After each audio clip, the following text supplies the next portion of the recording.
ஒரு கதை சொல்லிட்டேன் சார்.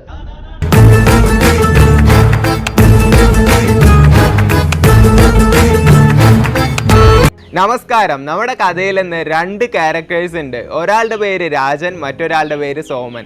ഇവർ രണ്ടുപേരും സ്റ്റുഡൻസ് ആണ്. രാജൻ നന്നായി പഠിക്കുന്ന കുട്ടിയാണ്. എല്ലാ ദിവസവും ക്ലാസ്സിൽ വരും, പറയുന്ന കാര്യങ്ങളൊക്കെ ചെയ്യും, കറക്റ്റ് ടൈമിങ്ങിന് തന്നെ ക്ലാസ് അറ്റൻഡ് ചെയ്യും.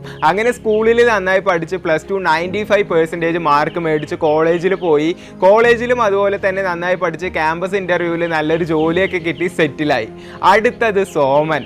ഇവൻ മഹാ അലമ്പനാണ്. സ്കൂളിൽ അവനെ മാവേലിന്നാണ് വിളിക്കുക. കാരണം അവന് ക്ലാസ്സിൽ കയറാനൊന്നും അങ്ങനെ ഇഷ്ടമല്ല. കയറിയാലും അവൻ അവൻ്റേതായ റൂൾസാണ്. ക്ലാസ്സിൽ പറയുന്ന വർക്കൊന്നും അവനെ ബാധിക്കില്ല. എന്നാലും എങ്ങനെയൊക്കെയോ +2 തട്ടിമുട്ടി പാസ്സായി കോളേജിലേക്ക് പോയി. അവിടെ ഇത് തന്നെ ആയിരുന്നു അവസ്ഥ. അങ്ങനെ 4 വർഷം കോളേജ് കഴിഞ്ഞ് ഇറങ്ങുന്ന സമയത്ത് 36 സപ്ലി. ശേഷവും സപ്ലിയൊക്കെ 2-3 വർഷം ഇരുന്ന് കഷ്ടപ്പെട്ട് പഠിച്ച് എഴുതിയെടുത്ത് ജോലി അന്വേഷിക്കാൻ തുടങ്ങി. പക്ഷേ കറക്റ്റ് സമയത്ത് പഠിച്ച് പാസ്സായവർക്കേ ജോലി കിട്ടാതെ നിൽക്കുന്ന സമയത്ത് നമ്മുടെ സോമനെ വിളിച്ച് ആര് ജോലി കൊടുക്കാനാണ്? ആ സമയത്ത് വീട്ടിൽ നിന്ന് ഒരുപാട് ചീത്തയൊക്കെ കേൾക്കേണ്ട വന്നു. നീയൊക്കെ രാജനെ കണ്ട് പഠിക്കടാ, അവന് നിന്റെ കൂടെ തന്നെയല്ല പഠിച്ചത്, അവൻ കണ്ടില്ലേ പഠിക്കേണ്ട സമയത്ത് പഠിച്ച് പാസ്സായി, ഇപ്പം ജോലിയിലും കയറി, നിന്നെ കൊണ്ടൊക്കെ എന്തിനു പറ്റും, വീട്ടിനും ഉപകാരമില്ല നാട്ടിനും ഉപകാരമില്ല എന്നൊക്കെ പറഞ്ഞ് വീട്ടുകാരും നാട്ടുകാരും ഒക്കെ അപമാനിക്കാനും ഡീമോട്ടിവേറ്റ് ചെയ്യാനും ഒക്കെ തുടങ്ങി. ഈ സമയത്താണ് നമ്മുടെ കഥയിൽ ഒരു ട്വിസ്റ്റ് ഉണ്ടാവുന്നത്. നമ്മുടെ സോമന്റെ മുന്നിൽ ഇനി 2 ഓപ്ഷൻസ് ആണ് ഉള്ളത്. ഒന്നാമത്, ഇന്നത്തെ കാലത്ത് മോസ്റ്റ് ഓഫ് ദ പീപ്പിൾസ് ചെയ്യുന്നത് പോലെ കുറേ ദിവസം നല്ലൊരു ജോലിക്ക് വേണ്ടി ട്രൈ ചെയ്ത് അത് കിട്ടാതിരിക്കുന്ന സമയത്ത് കിട്ടുന്ന ജോലിയിൽ കയറിയിട്ട് അയ്യോ എന്നാലും ഞാൻ പഠിക്കേണ്ട സമയത്ത് പഠിച്ചില്ലാലോ, എനിക്ക് അവനെ പോലെ നല്ലൊരു ജീവിതം ജീവിക്കാൻ പറ്റിയില്ലാലോ എന്നൊക്കെ പറഞ്ഞ് ആ ഒരു റിഗ്രറ്റോടുകൂടി തന്നെ ഒരു ദിവസം മരിച്ചു പോവുക. രണ്ടാമത്തെ ഓപ്ഷൻ, ഞാൻ എന്തുകൊണ്ട് ഫെയിലിയറായി, എൻ്റെ കയ്യിലുള്ള പ്രശ്നങ്ങൾ എന്തൊക്കെയാണ്, എനിക്ക് എന്തുകൊണ്ട് സക്സീഡ് ആയിക്കൂടാ, ഞാൻ എന്തൊക്കെ ചേഞ്ച് ചെയ്ത് കഴിഞ്ഞാൽ എനിക്ക് എൻ്റെ ലൈഫിൽ സക്സസ്ഫുൾ ആവാൻ പറ്റും, എനിക്കിനി അവനെക്കാളും നല്ല ജീവിതം ജീവിക്കാൻ പറ്റില്ലേ, പറ്റുമെങ്കിൽ അതിനു വേണ്ടി ഞാൻ എന്തൊക്കെ പഠിക്കണം എന്നൊക്കെ ആലോചിച്ച് 5-6 വർഷങ്ങളെടുത്ത് ആ കാര്യങ്ങൾ പഠിക്കാൻ തുടങ്ങുകയാണ് നമ്മുടെ കഥയിലെ കഥാനായകൻ സോമൻ. ആ സമയത്ത് തന്നെ പഠിക്കുന്ന സമയത്ത് തന്നെ 4-5 ബിസിനസ്സുകളൊക്കെ സ്റ്റാർട്ട് ചെയ്യുന്നുണ്ട്. പക്ഷെ അതും ഫെയിലിയർ ആവുകയാണ് ചെയ്യുന്നത്. അങ്ങനെ 1 വർഷത്തിന് ശേഷം വീണ്ടും ചെലവ് ചെയ്യുന്ന കാശുകളൊക്കെ കുറച്ച് ചേർത്ത് വെച്ച് അടുത്ത ഒരു ബിസിനസ് സ്റ്റാർട്ട് ചെയ്തു. അത് കുറച്ച് വിജയിക്കാൻ ആരംഭിച്ചു. അങ്ങനെ 1 വർഷത്തിന് ശേഷം നമ്മുടെ സോമൻ ഫിനാൻഷ്യലി രാജനെക്കാളും വലിയവനായി മാറി. അങ്ങനെ കുറേ മാസങ്ങൾ വീണ്ടും കഴിയെ നമ്മുടെ സോമൻ്റെ കമ്പനിയിൽ പുതിയൊരു എംപ്ലോയി വന്നു ചേർന്നു. അത് വേറെ ആരും ആയിരുന്നില്ല, നമ്മുടെ സോമൻ്റെ ചങ്ക് ബ്രോ രാജനായിരുന്നു.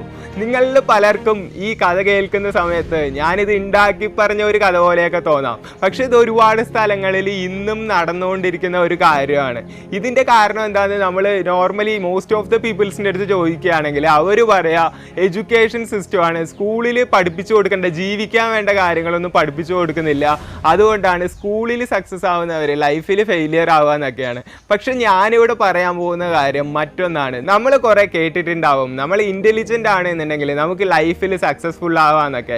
പക്ഷേ റീസെൻറ്റ് സ്റ്റഡീസ് പറയുന്ന കാര്യം, ഒരു വ്യക്തി എത്ര ഇൻ്റലിജൻ്റ് ആണോ ആ വ്യക്തിയുടെ ലൈഫിൽ അത്രയും കുറവ് സന്തോഷം മാത്രമേ ഉണ്ടാവുള്ളൂ, ആ വ്യക്തി അത്രയും ഡിസപ്പോയിൻറ്റഡ് ആയിട്ടായിരിക്കും ജീവിതം ജീവിക്കുക എന്നൊക്കെയാണ്.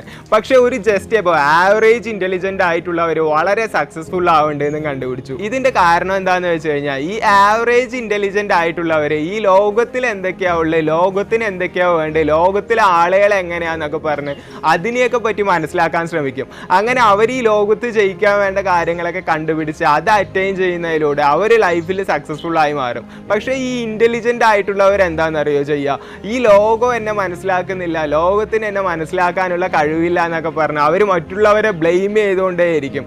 അപ്പോൾ നിങ്ങൾക്കേ മനസ്സിലായിട്ടുണ്ടാവും ഈ ലോകത്തിന് എന്താ വേണ്ടതെന്നുള്ളത് മനസ്സിലാക്കി അത് നൽകുന്നവരാണോ ലൈഫിൽ സക്സസ്ഫുൾ ആവുക, അതേ മറ്റുള്ളവരെ ബ്ലെയിം ചെയ്യുന്നവരാണോ ലൈഫിൽ സക്സസ്ഫുൾ ആവുക. അതുകൊണ്ടാണ് മോസ്റ്റ് ഓഫ് ദ ഇൻ്റലിജൻറ്റ് പീപ്പിൾസും ഇന്ന് ലൈഫിൽ ഫെയിലിയേഴ്സ് ആയി മാറുന്നത്.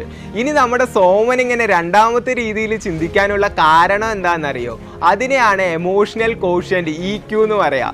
ഇതിനെ നമുക്ക് 4ആയി തരംതിരിക്കാം: self awareness, self management, social awareness, relationship management. ആദ്യം നമ്മളെ പറ്റി എത്ര മനസ്സിലാക്കി വെച്ചിരിക്കുന്നു അതിനെയാണ് സെൽഫ് അവയർനെസ് എന്ന് പറയാം. രണ്ടാമത്, നമ്മൾ എന്ത് ചെയ്യണം എന്ത് ചെയ്യാൻ പാടില്ല എന്നുള്ളത് നമ്മൾ എങ്ങനെ മനസ്സിലാക്കി അതെങ്ങനെ അപ്ലൈ ചെയ്യുന്നു എന്നുള്ളതാണ് സെൽഫ് മാനേജ്മെൻറ്റ്. മൂന്നാമത് സോഷ്യൽ അവയർനെസ്, ആളുകൾക്ക് എന്താ ആവശ്യം എന്നുള്ളത് നമ്മൾ മനസ്സിലാക്കിയോ. റിലേഷൻഷിപ്പ് മാനേജ്മെൻറ്റ്, മറ്റുള്ളവർക്ക് ആവശ്യമായിട്ടുള്ളത് കൊടുത്ത് നമുക്ക് ആവശ്യമായിട്ടുള്ളത് നമ്മൾ നേടുന്നുണ്ടോ?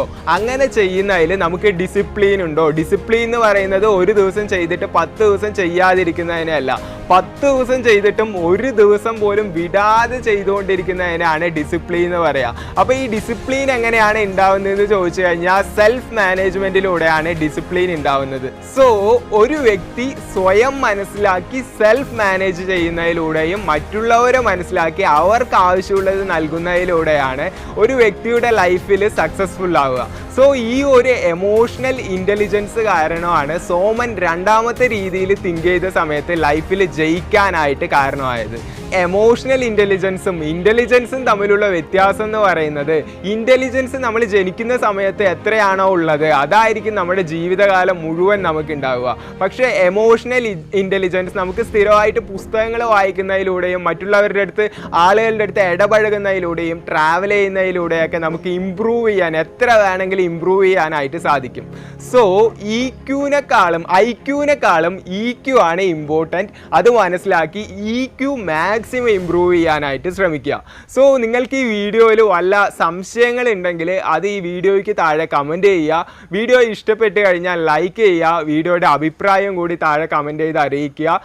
ദെൻ മറ്റുള്ളവരിലേക്കും കൂടി ഈ നോളേജ് എത്തിക്കാനായിട്ട് ശ്രമിക്കുക. Thank you so much for watching. അടുത്ത വീഡിയോയിൽ വീണ്ടും കാണാം. Bye all.